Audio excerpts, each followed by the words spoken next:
Assalamualaikum warahmatullahi wabarakatuh. Perkenalkan, nama saya M. Solihin. Saya mengajar di MA Futuhiyah 2 Meranggen Demak dan juga sebagai mahasiswa PPG dalam jabatan tahun 2023 LPTK UIN Wali Songo Semarang dengan nomor induk mahasiswa 23031170792. Pada kesempatan ini saya akan persembahkan video mengajar saya di kelas 11E MA Futuhiyah 2 Meranggen dengan materi konsep peradilan Islam dan hikmahnya. Video mengajar ini dilaksanakan pada hari Kamis tanggal 30 November 2023. Selamat menyaksikan, terima kasih.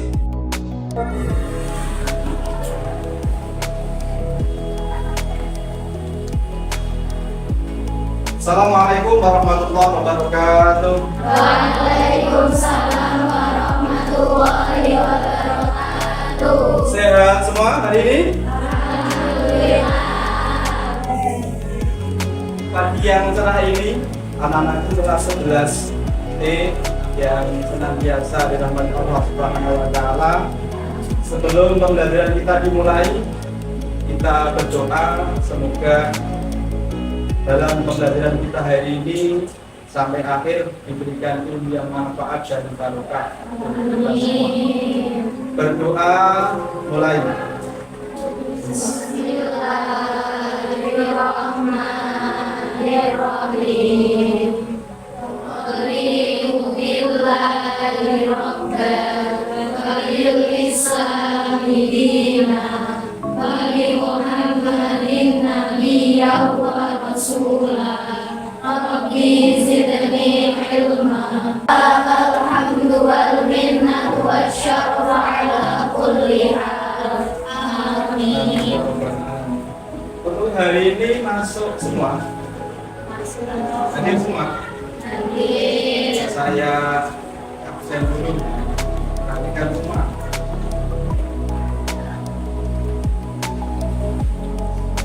Aida Iswah Kamilia, Alifia Hasna, Anis Najia Wahdatana. Sakit?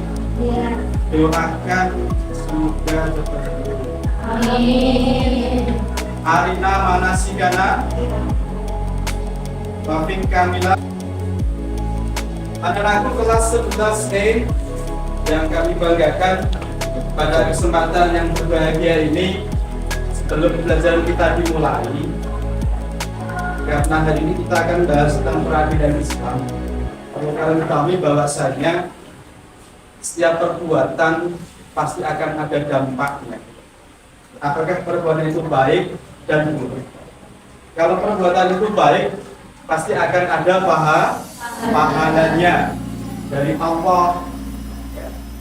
Seperti dalam Al-Quran disebutkan, karena ya'mal sekecil apapun perbuatan baik itu akan ada pahalanya. Begitu juga untuk perbuatan yang buruk. Perbuatan yang buruk, yang jelek juga akan ada dampaknya. Ya, dari Allah pasti ada dosa. Kalau dari orang lain ada sanksi dan yang lain diputuskan. Anak-anak kelas 11E yang senantiasa dirahmati Allah Subhanahu wa taala. Era sekarang, zaman sekarang banyak sekali siswa-siswa yang terlanjur dalam pergaulan bebas dan yang lain. Ya. Perbuatan seperti itu nanti akan berdampak pada dirinya masing-masing, itu otomatis. Apakah itu perbuatan baik dan buruk? Ya. Kalian semua hidup di masyarakat, hidup di manapun berada, harus mempunyai sikap, mempunyai sifat toleransi kepada orang lain. Itu harus.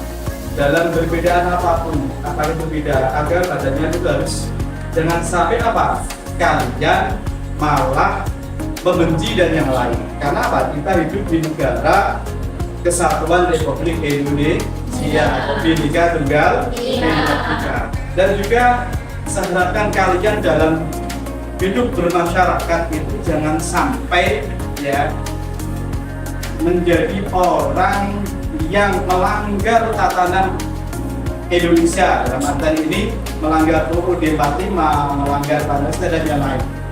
Karena apa?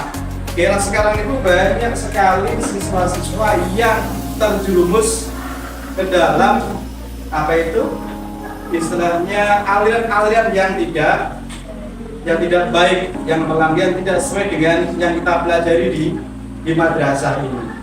Untuk itu ya saya ingin dari kalian bisa menyanyikan lagu Garuda Pancasila. Ada yang mimpin dari siapa yang mimpin? Meli, Mbak Meli sama Meli. Coba Meli. Beda, kita bareng-bareng ya. 1, 2, 3. Garuda Pancasila, akulah pendukungmu, patriot proklamasi, sedia berkorban untukmu. Terima kasih, luar biasa kalian. Anak-anakku yang dirahmati Allah Subhanahu wa Ta'ala, untuk hari ini kita akan membahas tentang konsep peradilan Islam. Ada yang membacakan Al-Quran surat As-Saff ayat 26 yang akan dibaca oleh Mbak Elsa. Silakan Mbak Elsa.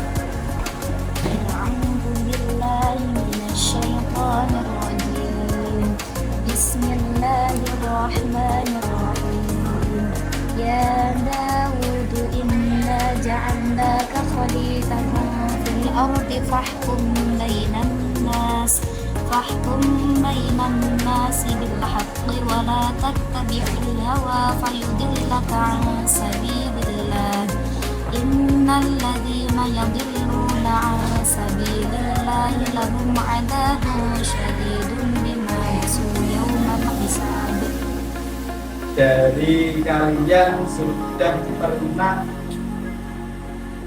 berkunjung ke pengadilan? Tapi sudah pernah dengar peradilan? Coba ada yang bisa membedakan antara peradilan dan pengadilan? Coba ada yang tahu bedanya tidak antara peradilan dan pengadilan? Belum? Untuk komponen-komponen dalam peradilan, yang tahu? Belum tahu semua?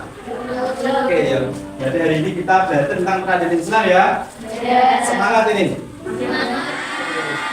Tujuan pembelajaran kita hari ini ya, kalian peserta didik kita akan menggunakan metode window shopping. Kalau shopping apa? Belajar tahu semua?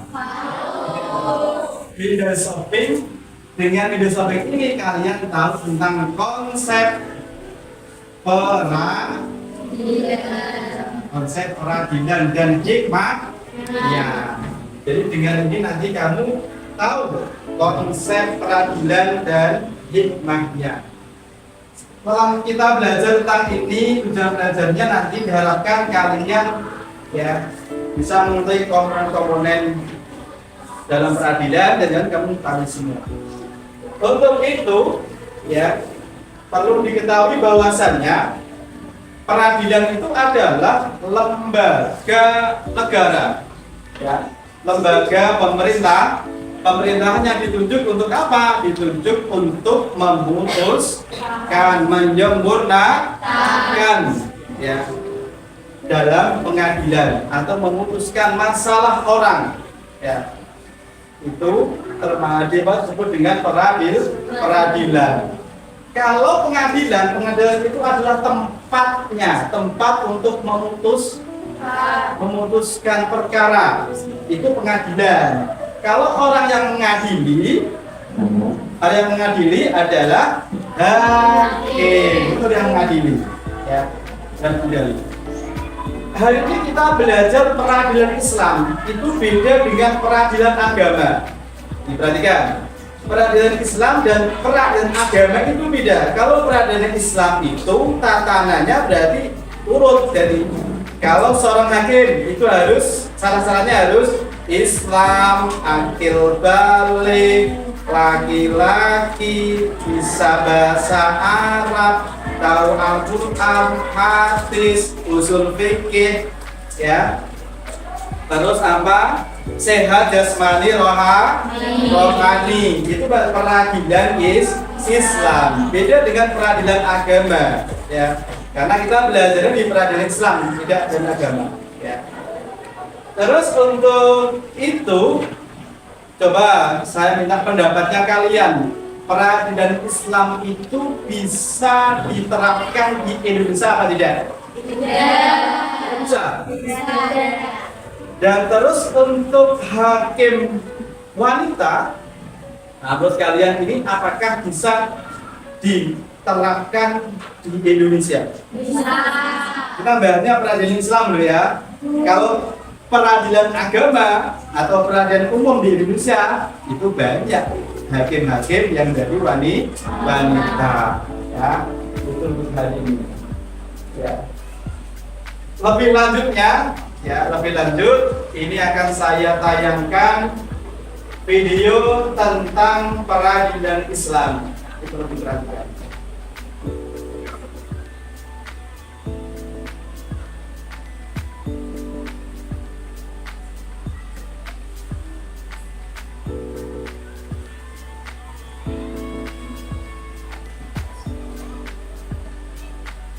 Ketemu lagi dengan saya M. Salihin, Guru Fikih kelas 11 MA 2 Balen. Kesempatan yang berbahagia ini kita akan membahas tentang peradilan Islam. Pengertian peradilan Islam dalam bahasan fikih disebut dengan qadha, yang berasal dari kata qadha yaqdi, yang mempunyai arti memutuskan, menyempurnakan, menetapkan. Adapun secara istilah, peradilan adalah lembaga pemerintah atau negara yang ditugaskan untuk menyelesaikan atau menetapkan keputusan perkara dengan adil berdasarkan hukum yang berlaku. Tempat untuk mengadili perkara disebut pengadilan. Orang yang bertugas mengadili perkara disebut qadhi atau hakim. Fungsi peradilan yang pertama adalah menciptakan ketertiban, ketentraman masyarakat, mewujudkan keadilan yang menyeluruh, melindungi jiwa, harta dan kehormatan manusia. Yang terakhir adalah mengaplikasikan nilai-nilai amar ma'ruf nahi munkar dengan menyampaikan hak kepada siapapun yang berhak menerimanya dan menghalangi orang-orang zalim dari tindak aniaya yang akan mereka lakukan. Hikmah peradilan di antaranya adalah terwujudnya masyarakat yang aman, tertib dan bersih, terciptanya aparatur pemerintah yang bersih dan berwibawa. Ketiga, terwujudnya keadilan bagi seluruh rakyat. Yang keempat, terciptanya ketentraman, kedamaian dalam masyarakat. Yang terakhir adalah mewujudkan suasana mendorong untuk meningkatkan ketakwaan kepada Allah Subhanahu wa Ta'ala bagi semua pihak. Dalam peradilan ada hakim. Hakim adalah orang yang diangkat pemerintah untuk menyelesaikan persengketaan dan memutuskan hukum suatu perkara dengan adil. Terkait dengan hakim, termaktub dalam hadis Nabi yang artinya apabila hakim duduk di tempatnya, maka dua malaikat membenarkan, menolong dan menunjukkan selama tidak menyeleweng. Apabila menyeleweng, maka kedua malaikat akan meninggalkannya. Hadis diriwayatkan oleh Imam Al-Baihaqi. Adapun syarat-syarat hakim banyak sekali, ada Islam, balik, sehat, merdeka, adil, laki-laki, memahami Al-Quran dan hadis, memahami ijma ulama serta perbedaan pendapat di umat. Yang terakhir adalah sang hakim harus memiliki ingatan yang kuat dan dapat berbicara dengan jelas.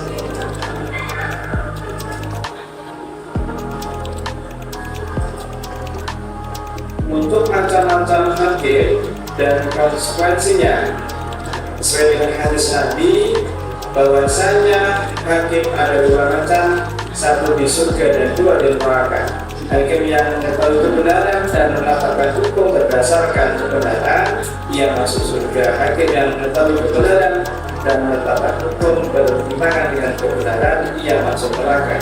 Dan hakim yang menetapkan hukum dengan kebodohannya, maka ia masuk neraka. Hadis diriwayatkan Ibnu Majah. Untuk tata cara menentukan hukuman adalah orang yang mendakwa kebenaran, mendakwa diberikan kesempatan untuk menyampaikan tuduhannya sampai selesai. Sementara tuduhan itu terdakwa diminta untuk mendengarkan dan memperhatikan.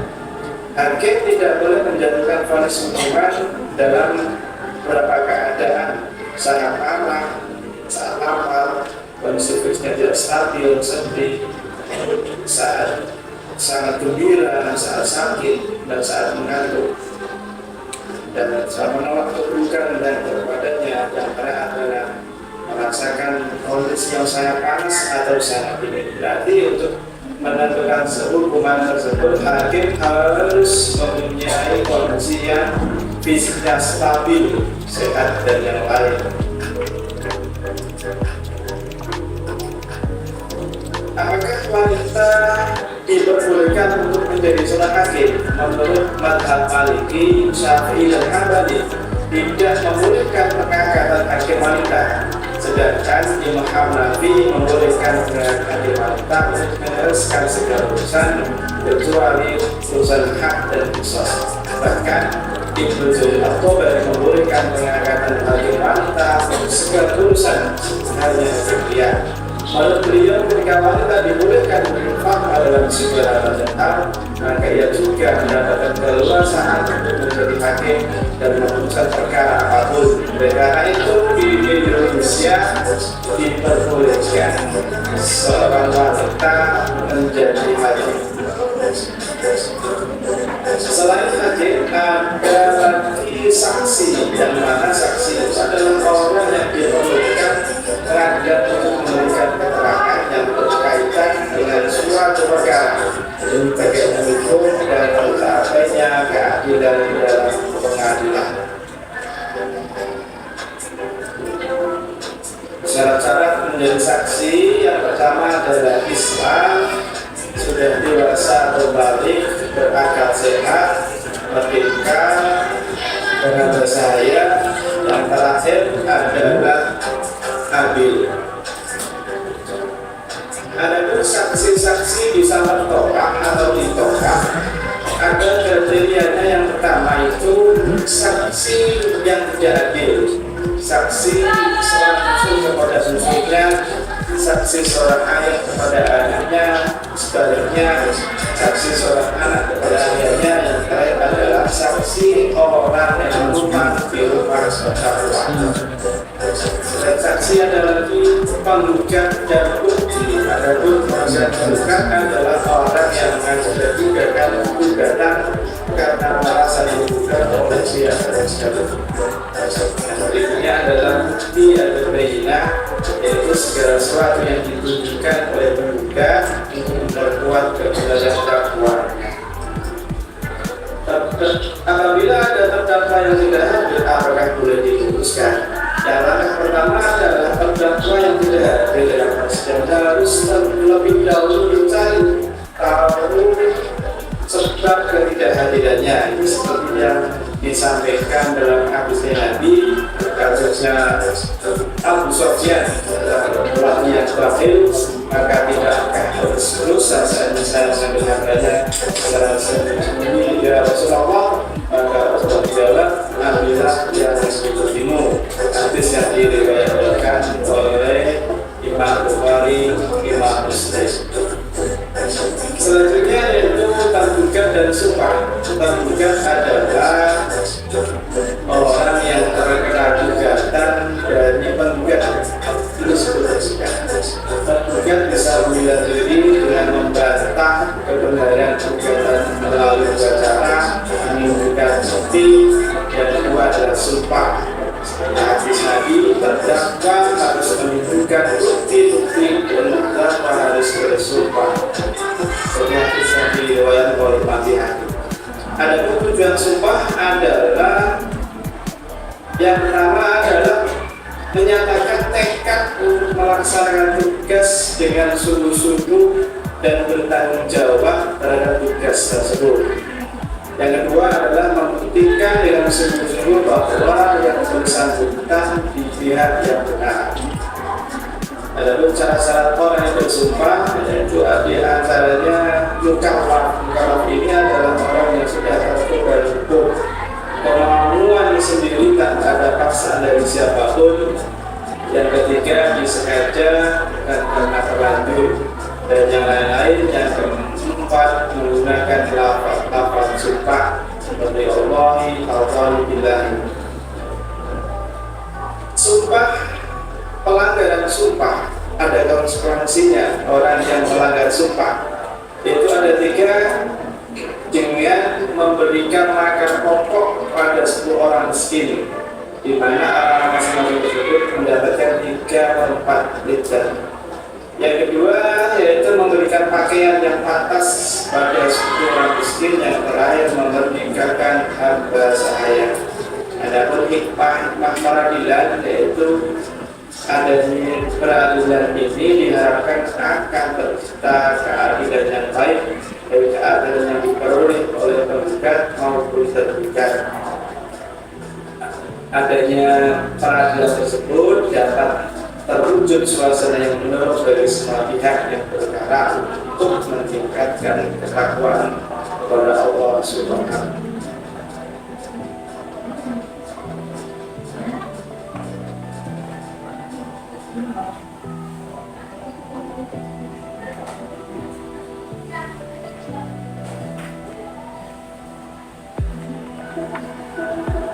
Bisa dilihat untuk gambar-gambar apa itu.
Dari video pelajaran tadi mungkin dari kalian ada masalah, ada yang perlu ditanyakan dengan video tadi.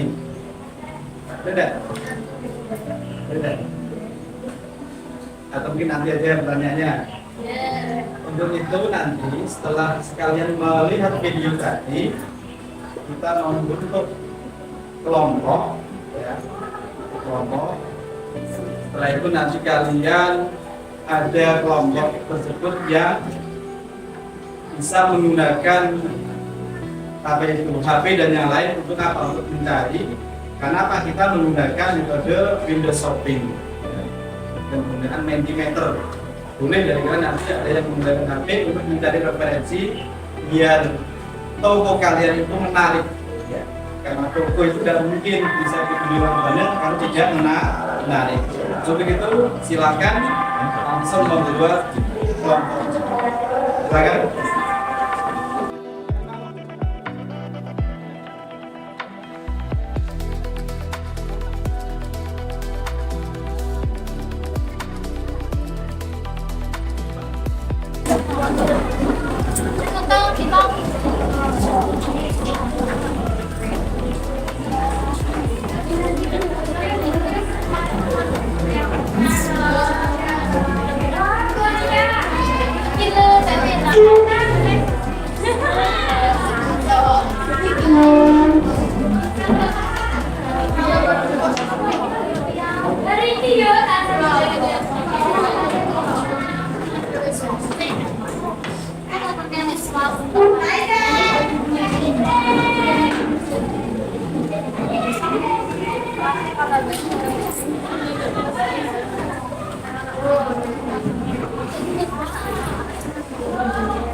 Sudah selesai semua ya? Boleh Oke, kalau sudah selesai silakan kalian tempelkan oleh kesepakatan kita tadi. Yang depan sini adalah kelompok hakim, ada saksi, penggugat bukti dan apa itu? Ya, silakan bisa ditempelkan menggunakan ini.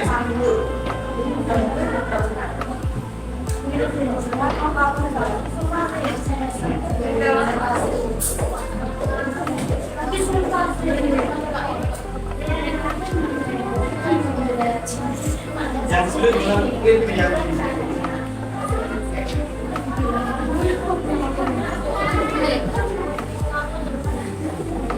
silakan ditambahkan. Yang lain menata tempatnya biar bagus.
didorong oleh kemauan sendiri dan bisa aja.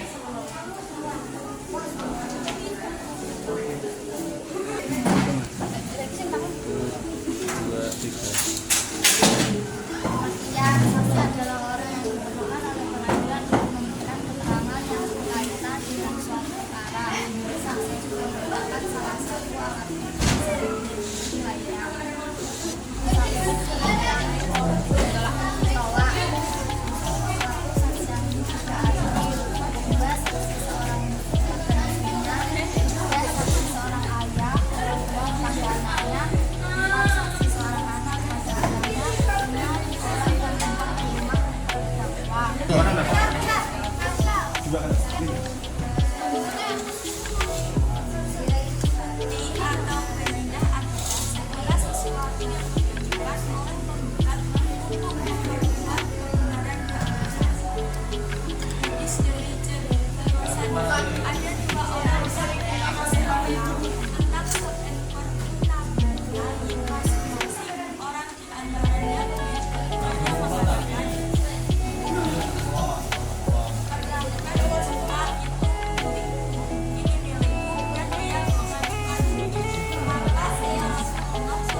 Alhamdulillah untuk pembelajaran kita hari ini sudah sampai tadi.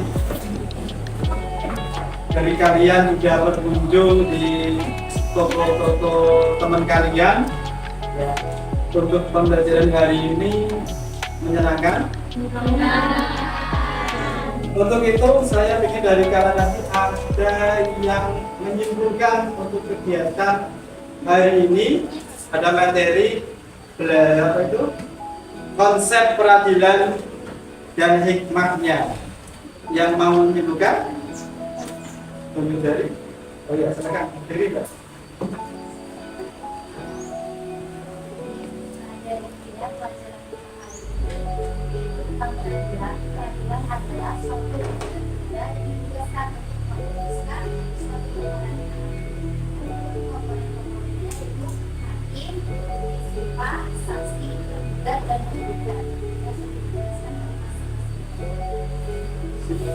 Ya, beri tepuk tangan untuk Mbak Elsa.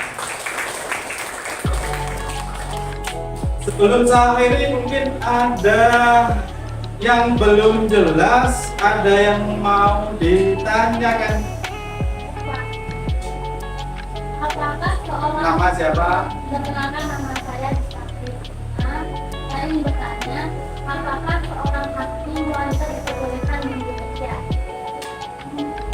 Dan kita menanyakan apakah seorang wanita bisa menjadi hakim. Coba saya ingin dari kalian ada yang mau menjawab. Ya, coba silakan. Bolehkah seorang wanita bisa menjadi hakim di Indonesia? Silakan. Dari anak-anak? Ya, sekarang boleh. Karena di Indonesia tidak menganut peradilan Islam, betul? Betul, luar biasa. Ya, tadi bilang betul bahwasanya karena di Indonesia itu tidak menganut peradilan Islam, adanya peradilan agama. Kalau peradilan agama itu tidak mengadili tentang pembunuhan dan had dan denda. Kalau pengadilan agama itu ya yang diatur adalah membahas tentang ada hibah, ada waris, cerai, pernikahan, itu di pengadilan agama. Kalau peradilan Islam itu menganut ada hak qisas dan yang lain itu dibahas semua. Kalau peradilan Islam, untuk itu kita harus bersyukur di Indonesia, jangan sampai kita istilahnya menjelekkan peradilan Islam, walaupun kita tidak menganut peradilan Islam secara penuh. Untuk itu sebelum saya akhiri, dari kalian nanti bisa mengerjakan asesmen dari saya, ya. Kerjakan nanti.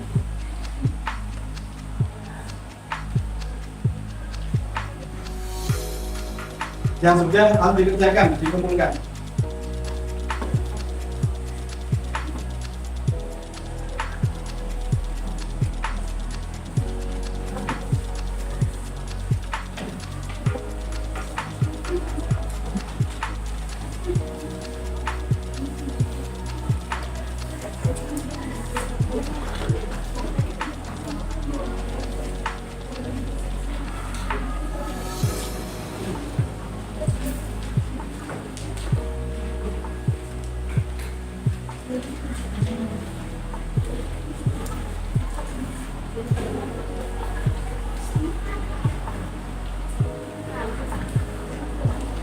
Silakan dikerjakan, yang sudah bisa dikumpulkan.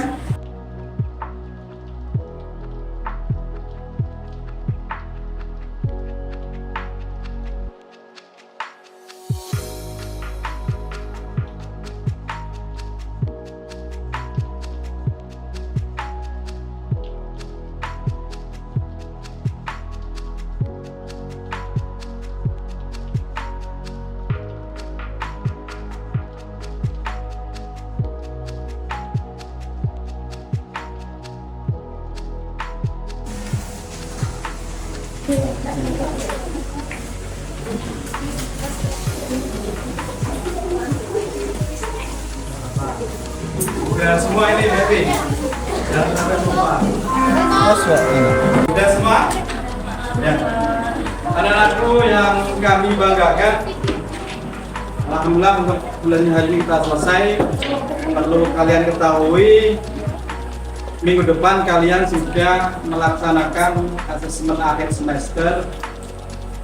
Diperhatikan belajar yang sungguh-sungguh nanti biar kalian dapat nilai yang maksimal yang bagus, sehingga kelas kalian nanti bisa menjadi yang terbaik dengan orang lain. Yang pertama adalah apa? Belajar, ya, belajar yang sungguh-sungguh. Untuk itu, untuk mengakhiri pembelajaran kita akhiri dengan bacaan hamdalah bersama.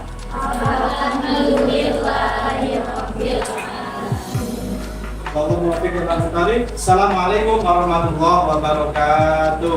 Waalaikumsalam.